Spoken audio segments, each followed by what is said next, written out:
Olá, muito boa noite para você. Seja bem-vindo à tela da Band. Está no ar o programa Entrevista Coletiva.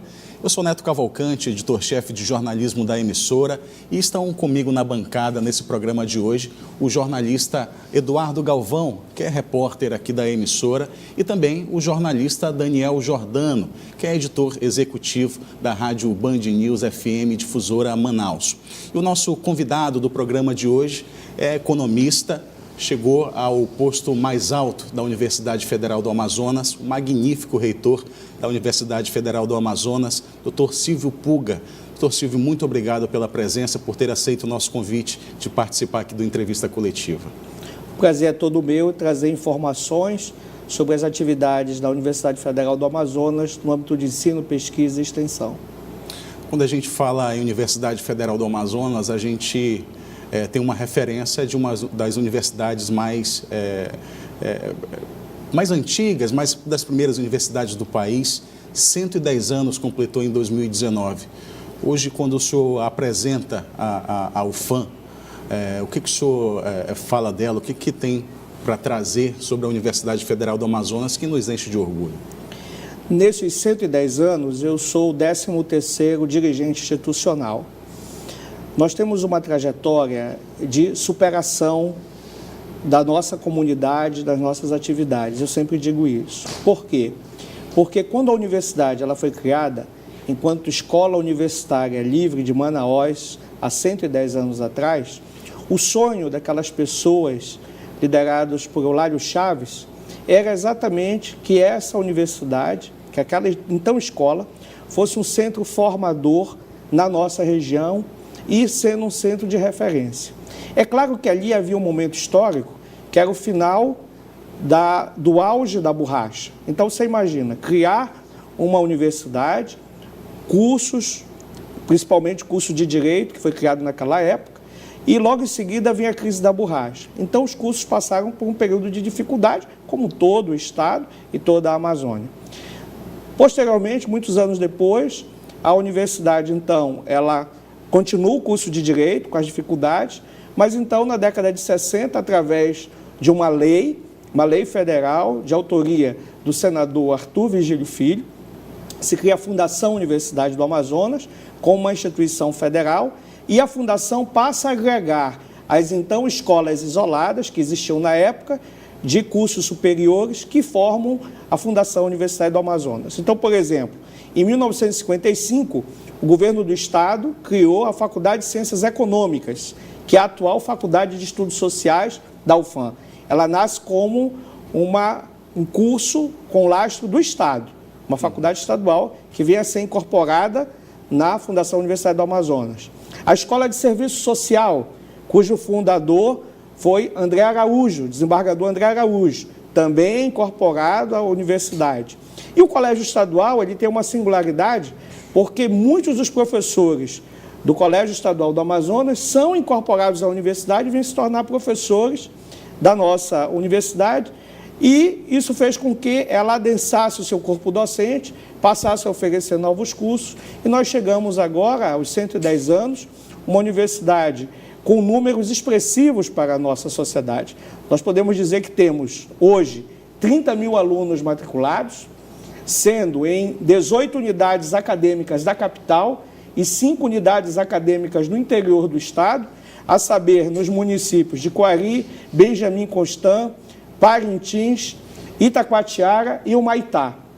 Além disso, nós temos um corpo docente de 1.800 professores, 2.000 técnicos administrativos, 35 programas de mestrado, 14 programas de doutorado e inúmeras ações na área da extensão universitária, que é exatamente aonde nós atuamos na responsabilidade social. Então, veja que nessa trajetória da universidade, foi uma trajetória que nada mais é do que uma construção coletiva de alunos, de técnicos, de professores, que ao longo desses anos se dedicaram para que nós pudéssemos chegar onde nós estamos. Recentemente, saiu um ranking feito pela Universidade de São Paulo, onde se situava as universidades públicas federais, quais eram as mais produtivas. E no Norte, só nós e a Universidade Federal do Pará aparecemos em posição de destaque nesse ranking da Universidade de São Paulo, que é uma universidade do Estado de São Paulo. Reitor, sobre os alunos, boa noite, primeiramente, boa noite. A todos os colegas de bancada. Existem hoje 30 mil alunos matriculados na Universidade Federal do Amazonas. 28% aí cursando a sua graduação, aproximadamente 20% em sua pós, mais ou menos esses números que a gente teve acesso. Hoje, as universidades federais dependem dos números sobre o doutorando, que é aplicado nas instituições públicas para receber o repasse, os recursos do governo federal.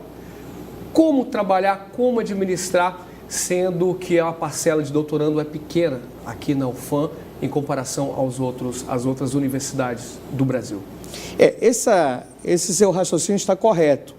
Eu apenas gostaria de fazer uma repartição para que o nosso público entendesse. Os nossos mestrados e doutorados, eles têm um aporte financeiro de 2 agências federais, a CAPES e o CNPq, no âmbito federal. E no âmbito estadual, nós temos o aporte da FAPEAM, que é a Fundação de Amparo à Pesquisa do Estado do Amazonas.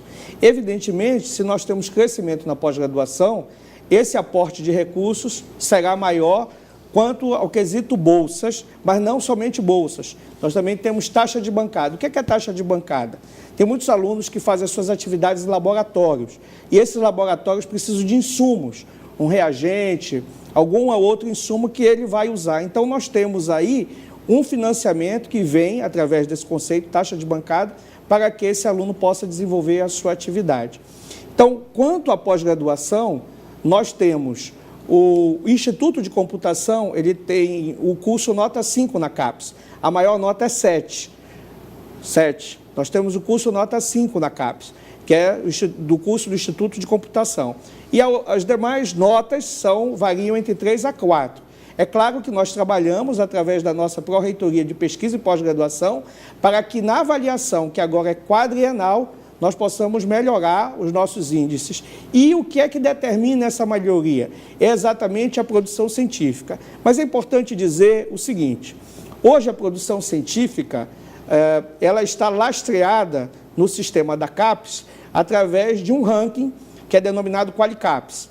Então, existe lá no ranking por área revistas consideradas A1 e A2, que são revistas no padrão internacional.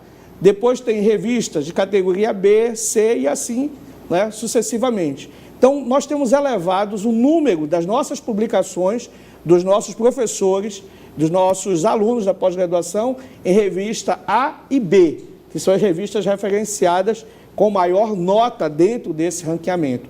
E isso permite com que os nossos programas melhorem não somente a sua nota, mas também a circulação de informação dentro do programa de pós-graduação.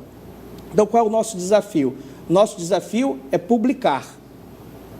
Nosso desafio é a publicação, e não é só nosso, é de todas as universidades federais. E é claro que, para isso, nós precisamos ter o fomento necessário, porque muitas vezes o aluno e o orientador, para que eles cheguem naquela síntese, que é aquele paper que vai ser publicado, demora tempo, porque cada área tem a sua especificidade.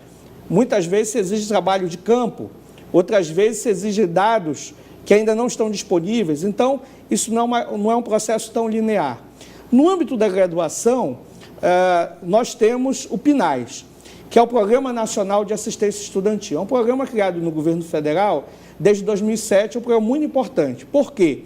Porque antes de existir o PNAES, a universidade tinha que escolher entre pagar uma conta de água, luz ou telefone ou pagar o restaurante universitário, porque a conta era única e tinha que fazer determinadas escolhas.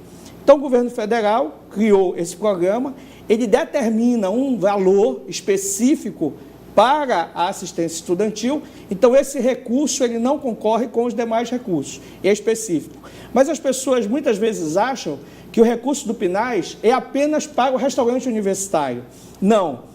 Existem 10 formas de aplicar o recurso do PNAES, definidas na lei, e nós aplicamos. Por exemplo, nós vamos fazer agora em junho os Jogos Universitários, o JuUFAM.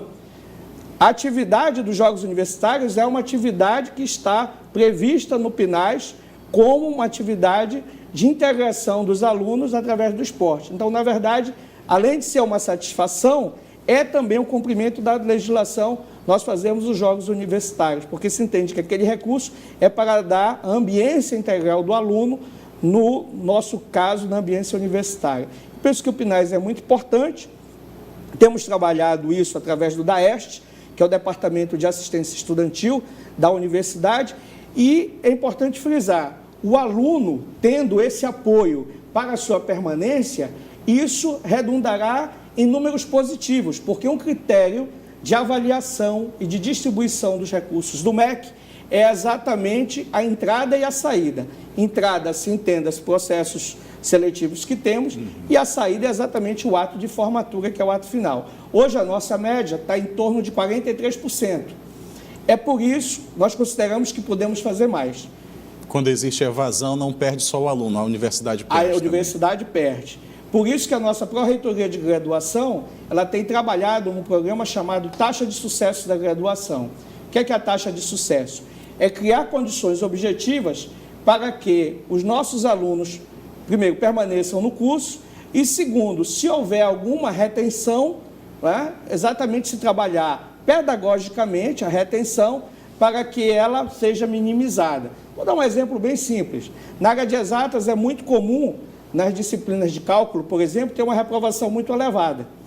Não é que aquela reprovação esteja errado em si mesmo, mas muitas vezes é preciso criar estratégias como tutorias, como a monitoria, ou qualquer outra que possa ser pensada para ajudar esse aluno, porque, veja, ele vem de um ensino médio, ele vem de uma cultura, e ele passa a entrar em outra cultura organizacional. E muitas vezes há esse choque de culturas. Não é porque o aluno não tem a capacidade, é porque ele passa a viver uma outra ambiência. E essa vivência na outra ambiência é preciso de um tempo de adaptação. Então, esse fenômeno ele não existe só na área de exatas, existem outros cursos também. Então, nós temos que trabalhar isso com estratégias. Que estratégias? Estratégias pedagógicas que permitam o aluno acompanhar o curso, que a qualidade seja mantida e que nós não tenhamos efetivamente a sua reprovação, porque a reprovação causa desestímulo. Em causando o desestímulo, é natural que ele pode se evadir do curso, né? Ou então ele cursar de uma forma não tanto quanto ele gostaria, e aí você tem impacto orçamentário lá na ponta. Reitor, boa noite para o senhor. Boa noite. A gente está falando de qualidade de ensino, dos métodos aí de financiamento estudantil e tudo mais, mas a gente tem uma informação. O Ministério Público Federal fez uma recomendação ao FAM em relação ao curso de medicina da Universidade em Quari. A gente também fez uma matéria lá pela Band News Difusora FM de alunos reclamando da estrutura do curso. E o próprio Ministério Público diz que a estrutura que existe do curso de medicina aqui em Manaus é diferente, pede inclusive readequação e fez uma série de recomendações, entre elas que chegou até a dizer pedir que alunos fossem transferidos para Manaus. Como é que está essa situação? Vocês responderam ao Ministério Público o que eles pedem? O que os alunos de Quari que assistem à TV Band claro. podem esperar da reitoria em relação a resolver esse problema? Vou pedir para o reitor Silvio Pulga responder essa pergunta no próximo bloco. A gente faz um breve intervalo e volta já.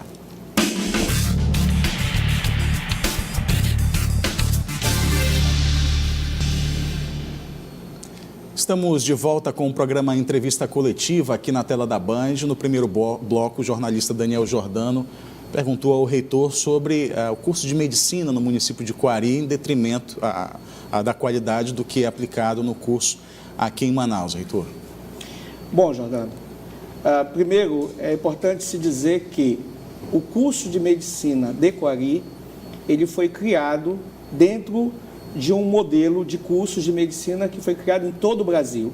Foram 30 cursos de medicina federal criados no interior do Brasil, dentre eles o curso em Quari. Então, é uma estratégia de Estado, do Estado brasileiro, para formar médicos no interior.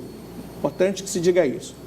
Segundo, a universidade, após aprovar o curso pelo Conselho Universitário em 2015, ela fez todas as tratativas necessárias como manda a lei. Fez concurso de professor e esses professores concursados passaram a ser lotados no município. Pois bem, o que aconteceu especificamente ali? Nós temos dificuldades, como todos os outros têm dificuldades no interior do Brasil. Isso não é uma questão específica da UFAM. Mas é importante se dizer que, do ponto de vista da estrutura predial, o prédio, nesse momento, que é um prédio moderno, e se nós compararmos com o prédio da nossa Faculdade de Medicina, ele tem uma estrutura muito superior, diga-se de passagem. Ele está 86% concluso, é a parte da construção, 86% concluso.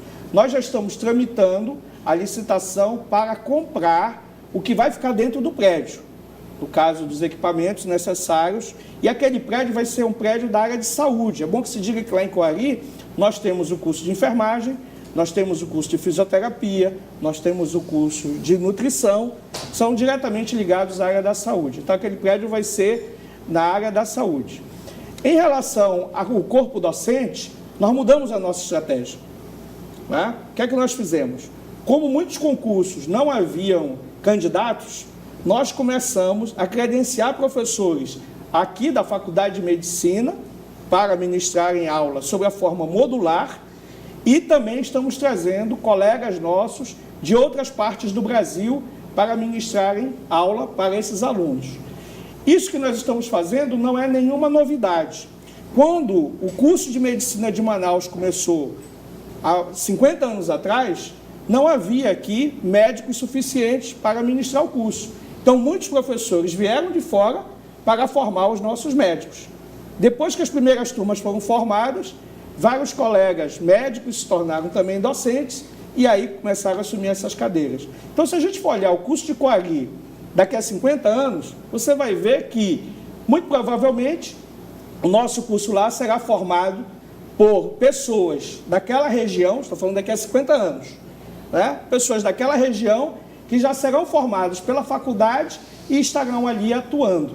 Então, penso que isso é muito positivo para o nosso estado e para aquela região. Nós também deveremos mudar a modalidade de ingresso. Como mudar? Nós devemos fazer um vestibular específico no município, que hoje nós fazemos um vestibular geral, mas a nossa ideia é fazer um vestibular específico e com fases, quer dizer, está dentro da nossa autonomia. Isso vai possibilitar também que não haja aquele discurso tipo, olha, eu vim aqui para o município, mas eu não sabia como era. Então, você fazendo vestibular no município, você vai ter o primeiro contato, a primeira oportunidade, quando do processo, né, de prova, que é um concurso, o vestibular é um concurso público, então você vai ter a primeira oportunidade de interagir com o município. Ou seja, a questão de Coari está pacificada, então, inclusive com o Ministério Público Federal. Nós respondemos ao Ministério Público Federal e é bom que se diga também um detalhe. Os cursos de graduação, eles têm diretrizes curriculares que são aprovadas nacionalmente. Então, a diretriz curricular do curso de medicina, a nova, é de 2014. Essa nova diretriz, ela propicia que o aluno comece o curso nas UBSs, nas Unidades Básicas de Saúde. É assim que preconiza a nova diretriz curricular do curso de medicina. Então, o curso de Coari, ele já está obedecendo a nova diretriz curricular. A diretriz curricular antiga, ela não preconiza esse sistema. É o que se chama de hospitalocêntrico, quer dizer, o aluno começa dentro do hospital. Hoje o conceito é outro. Então, lá em Coari, eu te digo, os médicos que serão formados daqui a 3 anos, lá quando vamos formar a primeira turma, eles já vão sair exatamente nesse novo conceito, nessa nova modelagem. Eu, das vezes que reuni com os alunos, e sempre reuni com eles quando estive lá, nunca disse que eles estavam errados nas suas manifestações. Ao contrário, sempre disse a eles, de forma transparente e republicana, que eles estavam certos em colocar os problemas. E continuam a estar certos. Mas também disse a eles que era o nosso papel, enquanto universidade, junto com eles, buscarmos as soluções corretas. E qual é a solução correta? Fazer com que o curso lá melhore, porque aquilo é um patrimônio da sociedade amazonense, é um patrimônio da sociedade brasileira, e não é específico em Coari. Repito, existem 30 cursos de medicina no Brasil, também na mesma modelagem, no interior do Brasil, em diversos estados, em vários municípios no interior do Brasil. Agora, claro, no Rio Grande do Sul, por exemplo, o professor sai de Porto Alegre, de carro, 1 a 2 horas depois, chega no município onde tem o curso, ministra a aula e volta à noite para dormir na sua cidade. É diferente do que a realidade amazônica, é bem diferente. O Daniel tocou na situação da qualidade lá que os alunos estavam questionando.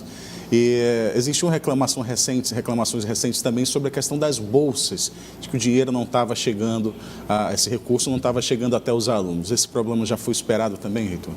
Olha, ali eu vou lhe dizer o que aconteceu, com muita tranquilidade.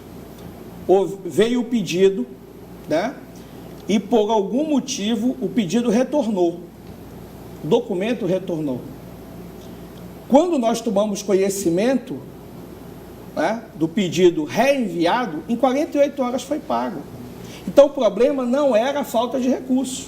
Quero deixar isso muito claro, porque quando o documento chegou no nosso departamento financeiro, é só pegar o protocolo, 2 dias depois eles receberam.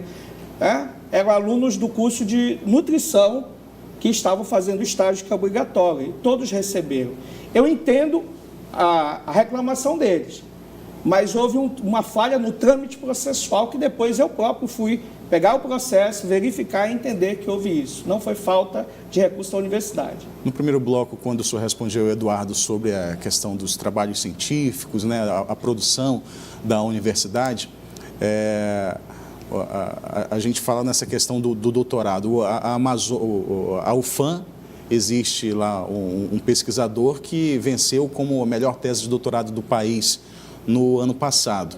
E a universidade, essa semana, convidou a imprensa para ir lá conhecer um pouco desses trabalhos, né, fruto das nossas cabeças aqui que estão aí na Universidade Federal do Amazonas. O que tem de destaque aí para trazer desses trabalhos? O que vocês chamaram a imprensa? O que foi apresentado lá? Essa atividade que aconteceu, ela, na verdade, ela começa quando nós iniciamos, há mais de 10 anos, o que nós chamamos de visita VIP. O que é a visita VIP? É levar os jovens que estão no ensino médio a visitar a universidade. Eles fazem uma visita guiada, conhecem os laboratórios, muitos deles ainda estão pensando que curso vão fazer e às vezes a visita ajuda até a definição desse curso, dá um norte nesse curso. Então essa atividade ocorre há mais de 10 anos, é liderado pela professora Célia Carvalho, que é do curso de comunicação da UFAM, é um projeto muito bonito. Pois bem, só que depois nós percebemos que era necessário também que vocês, formadores de opinião, são parcela importante da sociedade, que muitas vezes demandam a universidade, o que é absolutamente normal, né, também tivesse essa oportunidade mais especificamente. Então, nós chamamos esse evento, que é liderado pela nossa assessoria de comunicação, de imprensa VIP. Então, se convido os colegas dos meios de comunicação para que eles, não é o dia todo, mas em determinado momento, algumas horas, possam conhecer os laboratórios, possam interagir com os pesquisadores, podem conhecer mais de perto o que a universidade faz. E aí, esse é um momento que eu penso que é um momento muito especial para a instituição, porque se faz muita coisa ali, naquele coletivo. Mas muitas vezes, né, às vezes o pesquisador mesmo, você imagina, 1.800 professores, é um universo, né, que tem que ser trabalhado, né? Ele às vezes precisa saber como ele pode divulgar, né, ou como você vai traduzir um paper científico por uma linguagem popular, né? Essa é uma questão que a gente se debate. Existem muitos trabalhos publicados em revistas nacionais e internacionais na linguagem acadêmica, da área de conhecimento, etc. Mas como nós vamos traduzir isso para a população? Porque quando chega o jornalista, ele quer saber, tudo bem, doutor, mas na prática, como é que funciona? Né? Exatamente, e o que é absolutamente normal. E muitas vezes nos questionam também assim, tese de doutorado que foi defendida. Muito bem, qual foi a aplicação na sociedade? Esse é um questionamento muito recorrente na instituição, porque ali é recurso público, né? Mas eu afirmo a vocês, há muitos trabalhos na nossa instituição feitos, tese de doutorado, dissertações de mestrado, que respondem a muitos problemas da sociedade e podem ser base de políticas públicas no nosso estado ou em qualquer lugar do Brasil, porque os nossos trabalhos não são somente convertentes para o estado do Amazonas. Por exemplo, o melhor trabalho do Brasil no ano passado, o que tratava? Olha só, o nosso professor Ribamar Nunes, que é do Instituto Natureza e Cultura, ele é professor em Benjamin Constant, e atual, nesse momento ele é o diretor do nosso campus lá. Ele foi fazer doutorado na USP e ele estudou a mutação genética no tambaqui. Estudou. Nosso tambaqui, que todos nós apreciamos como um peixe fantástico da nossa culinária. E o que é que ele, pesquisando com seu orientador, descobriu? Ele descobriu que a mutação genética no tambaqui pode causar 2 fenômenos. O primeiro é fazer com que ele se torne mais resistente às mudanças climáticas. A mudança climática é um problema do século XXI, é um problema global e, claro, que vai interferir no todo o nosso ecossistema. Então, ele descobriu que é possível, por essa mutação, o tambaqui sofrer esse problema. Segundo, ele também descobriu que pode ser reduzido o número de espinhas do tambaqui. É uma descoberta interessante, porque na medida que se reduz o número de espinhas, vamos pensar, eu também tenho lá uma questão de saúde pública. Como saúde pública? Claro, uma pessoa foi engasgada muitas vezes, tem gente que vem até a falecer, né? Então, ele fez essa descoberta. Esse trabalho, ele escreveu no prêmio de teses da CAPES, foi julgado por uma banca nacional e foi ganho como uma das melhores teses na área dele, né? Isso é importante para nós, evidentemente. Por quê? Porque o nosso professor, quando sai daqui e vai para outro estado, muitas vezes ele leva a família, leva os filhos, há toda uma logística envolvida nesse processo, né? Então, nós temos que respeitar esse colega que faz esse trabalho, né? E também louvar todo o esforço necessário para se chegar a um trabalho dessa qualidade, que é importante para nós. Professor, ainda há pouco o senhor falou sobre as manifestações, o senhor é a favor de certas manifestações, sobre o contingenciamento do governo federal com um recurso aí de pelo menos 30% em pelo menos 63 universidades públicas do Brasil, e a UFAM está no meio. Nessa última semana, na quinta-feira, pelo menos 25 mil manifestantes entre alunos, professores, estiveram presentes aí no centro da cidade contra essa medida que não é de inédito do governo atual. Ela já foi feita algumas vezes, essa medida igualmente, e só agora a gente está vendo essa repercussão. A pergunta é, qual o posicionamento do senhor como líder máximo aí da UFAM sobre o engajamento de juntamente com os alunos? Na verdade, a pergunta é, qual o seu pensamento sobre a postura desses professores que se engajam nesses tipos de protesto? Reitor, o nosso tempo está chegando ao final. Peço por gentileza a pergunta importante do Eduardo, responder em 1 minutinho. Claro. Eu penso que a universidade é o local do livre pensamento, da livre manifestação. Então, eu não vejo como algo inédito essa manifestação por parte dos nossos professores, por parte dos nossos alunos. Nosso ambiente é um ambiente democrático e faz parte. O Conselho Universitário, que é a nossa instância máxima, ele está acima de mim, inclusive. Ele fez uma análise do tema, nós emitimos uma nota oficial, está publicado, manifestando que esse contingenciamento vai trazer prejuízos à nossa instituição e que ele precisa ser revisto. E é isso que nós estamos levando ao MEC, com dados objetivos, para que haja uma reanálise em cima da nossa realidade.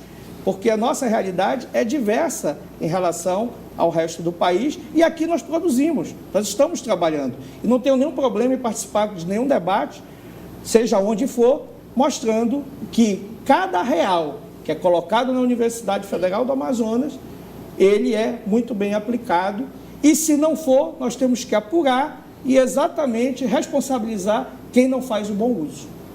Perfeito. Queria agradecer a presença do magnífico reitor da Universidade Federal do Amazonas, doutor Silvio Puga. Agradecer também a presença do Daniel Jordano, da Rádio Band News FM, também do Eduardo Galvão, nosso repórter aqui da emissora. Doutor, muito obrigado pela presença. Sinta-se à vontade para retornar aqui na entrevista coletiva. O nosso tempo é curto e os assuntos são tantos, né? Eu agradeço o convite, é sempre um prazer debater a nossa Universidade Federal do Amazonas, que é um patrimônio da sociedade amazonense. Então, é sempre para nós um motivo de satisfação prestar contas à sociedade do que a universidade está fazendo. Muito obrigado. O Entrevista fica por aqui. No próximo domingo teremos mais um programa com um novo convidado e, de novo, neste mesmo horário, a partir das 0 hora.